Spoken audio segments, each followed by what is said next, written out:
Question number 11 देखिए, in a laboratory the count of bacteria in a certain experiment was increasing at the rate 2.5% per our, यानी कि हर एक घंटे जो है कितने रेट से बढ़ रहा है, 2.5% से। ठीक है, find the bacteria at the end of 2 hours if count was initially this, यानी इनिशियली जब उसको काउंट किया गया तभी की तभी, तो ये हमारे पास 5,06,000 था और 2 आवर्स जो है वो टाइम दे रखा है आपको। ये रेट ऑफ इंटरेस्ट की जगह पे यूज करेंगे, ये टाइम में 2 आवर्स कर लेंगे और ये जैसे प्रिंसिपल को यूज करते हैं ना वैसे। ठीक है, हम अमाउंट वाले फॉर्मूला से ही इसको जो है करते जाएंगे। देखिए किस तरीके से हम लोग इसको करेंगे। तो हमने देखो बेटा इस तरह से लिखा, इनिशियली बैक्टीरिया की जो पोजीशन है वो इतनी है, रेट ऑफ इंटरेस्ट 2.5% है, तो ये 25/10% हो गया, टाइम 2 आवर्स है। तो वही अमाउंट वाला अगर मैं फॉर्मूला लगाती हूँ, देखो ये पी हो गया, इसको एज्यूम कर लो पी, तो ए जो है वो वैल्यू कितनी है, यानी कि कितना बढ़ के हो गया। तो हम अगर ये बताएंगे तो कैसे आएगा बेटा, p into 1 + R/100 raise to power t, वही सेम फॉर्मूला लगाएंगे। ये हमारा इस तरीके से हम इसको लिखेंगे और उसके बाद जो है 1 + 25/10 × 100 रहेगा और इसकी पावर 2, 25 1 जा एंड देयर इज 4, तो ये हमारे पास हो जाएगा कितना, 41/40 × 41/40 है ना, क्योंकि 10 4 जा 40, 41 और फिर इसका एलसीएम लेंगे तो 41/40। ये चीज सोल्व करने की अब बार बार जरूरत मुझे पड़ नहीं रही बेटा, क्योंकि आपने अब तो प्रैक्टिस करके ये पता ही चल गया है आपको। जैसे यहाँ पे 40 आता है तो 41/40 आएगा, 20 आता है तो 21/20, क्योंकि एलसीएम लोगे एक ऐड हो जाएगा। ठीक है, अब देखो 0 से ये वाली 0, इस वाली 0 से ये वाली 0 कैंसिल आउट कर दो। ठीक है, फिर 4 1 जा 4 और इसको अगर आप लोग करते हो तो हमारे पास 1 2 6 5 इस तरीके से, 4 1 जा 4, 2 जा 8, फिर 6 जा 24, फिर 5 जा, तो इस तरीके से आ गया आपके पास। अब देखो जब आप इसको सोल्व करते हो, मल्टीप्लिकेशन करते हो और फिर 4 से डिवाइड करोगे तो आपके पास जो आंसर है वो आ जाएगा 531616.25।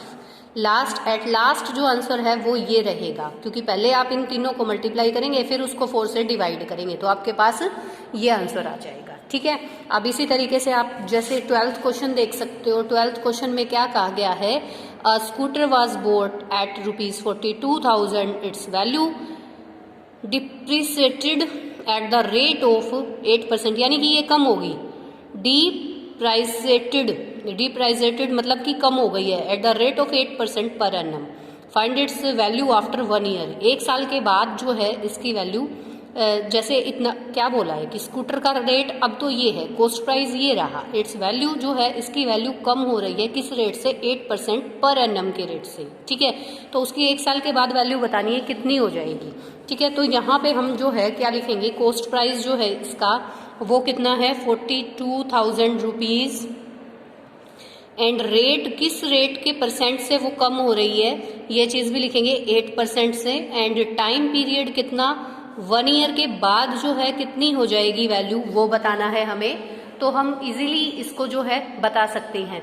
किस तरीके से बताएंगे, देखो हम ये अमाउंट वाले फॉर्मूले से भी बता सकते हैं, या फिर जो है हमारा दूसरा, अब ये कम हो रही है, बढ़ नहीं रही है, ये कम हो रही है, कम हो रही है, तो मैं यहाँ पे जो अमाउंट निकालूंगी, ठीक है, ये एज ए प्रिंसिपल इसको मान के चलो, तो P इंटू, अब ये बढ़ रही होती है, किस रेट से बढ़ता है, इंटरेस्ट भी सब कुछ बढ़ता है, तो हम 1 प्लस करते हैं, लेकिन अब ये तो घट रहा है, तो यहाँ पे -R/100 raise to power T।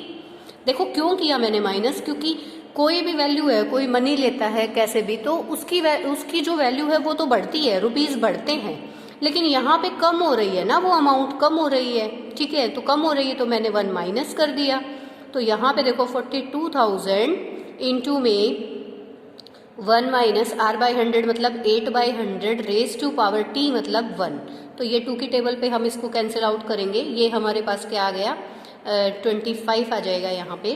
तो देखो 42,000 इंटू में, अब इसको मैं सोल्व करके दिखा देती हूँ आप लोगों को, ये 2/25 है, रेज टू पावर तो 1 ही है, तो ये देखिए 42,000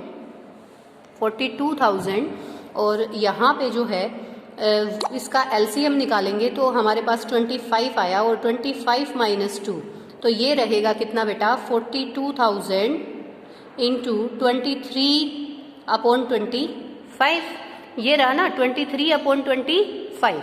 अब 25 से इसको कैंसिल आउट कर देते हैं तो ये हमारा कितने पे हो जाएगा 25 पे अगर हम इसको कैंसिल आउट करते हैं ये हमारा ऐसे इस तरीके से 1680 इस तरीके से। अब हम इसको मल्टीप्लाई करते हैं तो ये हमारे पास रुपीज़ कितने आ जाएंगे 38,640 रुपीज़। तो हमारे पास ये वैल्यू आ गई 38,640 रुपीज़। तो इस तरीके से हमने इसको निकाल लिया। अब हमने यहाँ माइनस क्यों किया था, बार बार मैं यही बात आपको समझाने की कोशिश कर रही हूँ कि माइनस हमने क्यों किया।